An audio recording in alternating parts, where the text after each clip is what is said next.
Alright, hello everyone, Zero here.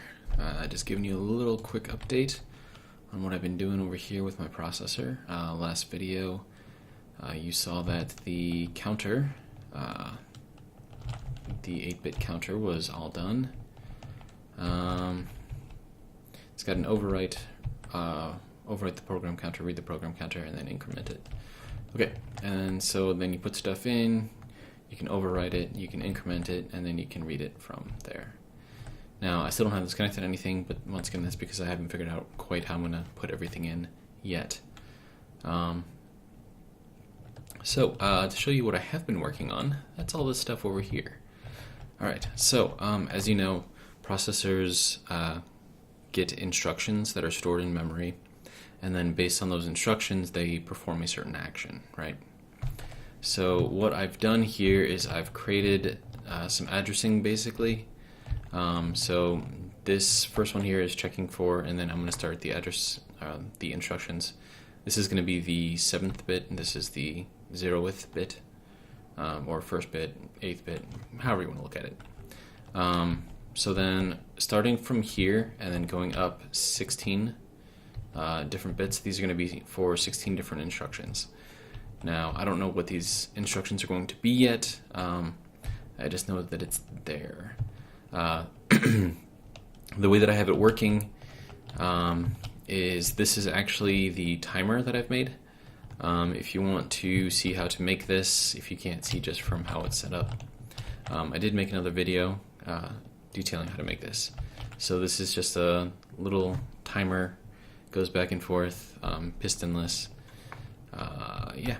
So then basically what happens is this becomes the clock line, and then whenever the clock line reads, it goes through here, sets all of this really quickly to redstone, which then powers all of these. And then once again, with the yellow glass down here, as these change to redstone, it'll change these to redstone as well. So basically we're sending a signal up off of the bus line. So that's that. And then these are checking this block here to see if it is redstone or stone. And then if it meets a certain pattern, for example, this one requires all zeros or all stone, and this last one has to be redstone. And the way it's triggered is kind of the same way as I did the addressing over here.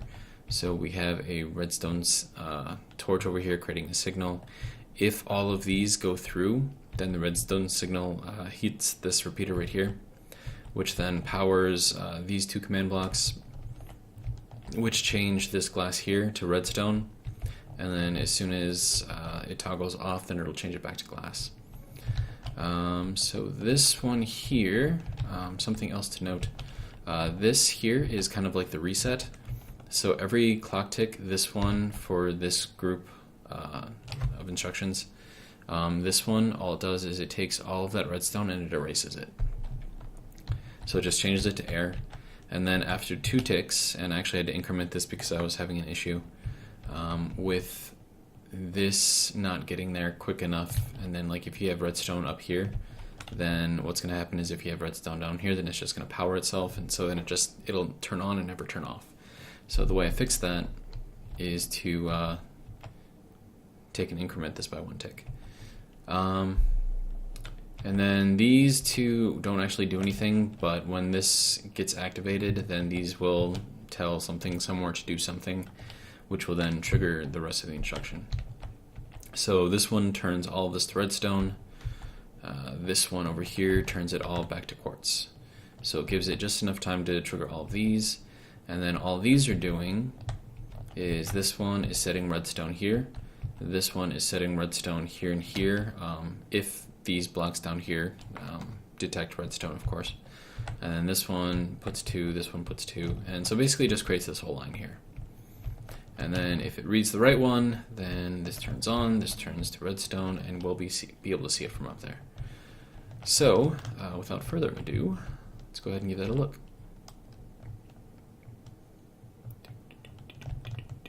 Okay. Now, we can see this very easily.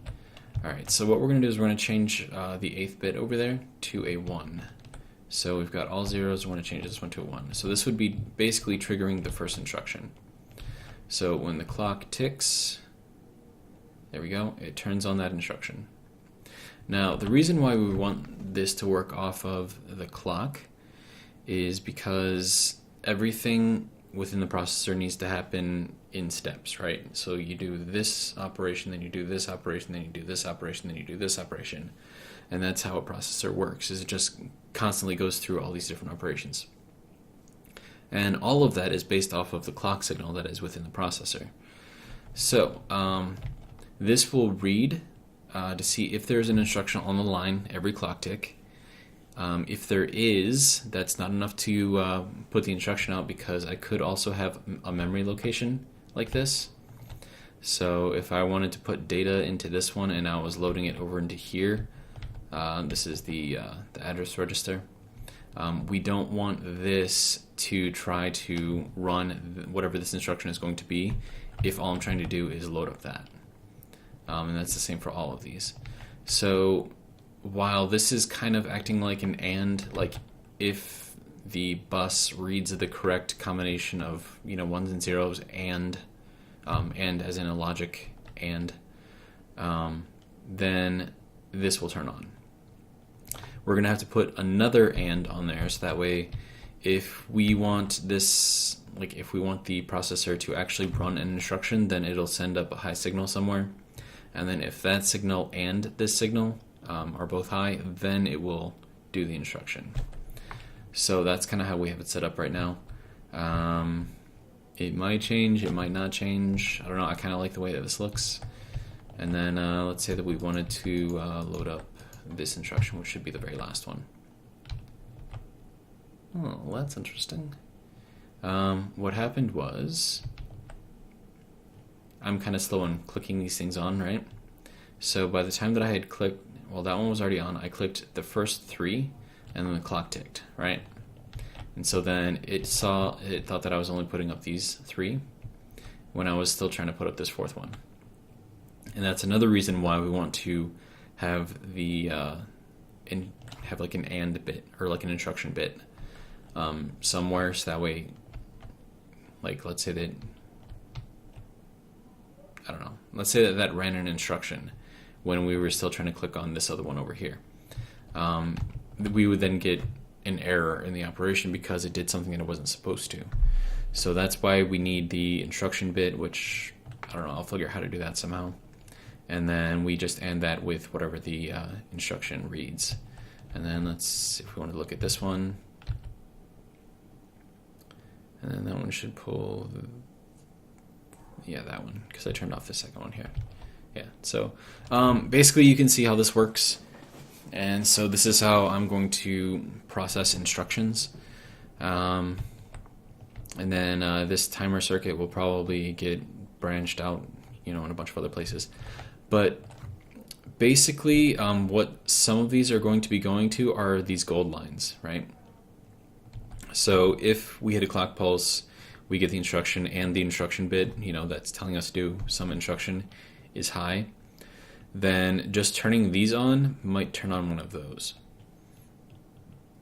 So yeah, so that's 1, 2, 3, 4, 5, 6, 7, 8, 9, 10, 11, 12. Odds are I'm going to need a lot more of these instructions. So yeah, that's kind of where I'm at. This doesn't really need to be a very long video because it's not a very long video. So yeah, I'm just gonna turn this stuff off real quick, and then we should see all that turn off. There we go, and we're good to go. So that was the video. These are the instruction registers. I'm probably gonna have to put in a bunch more, but that's why I started with this 8th bit over here, because then I'll have a lot of room to do a lot of different instructions. So that was the video. If you liked it, go ahead, hit the thumbs up button. If you would like to see more videos like this, go ahead and subscribe, and I will see you next video. Bye.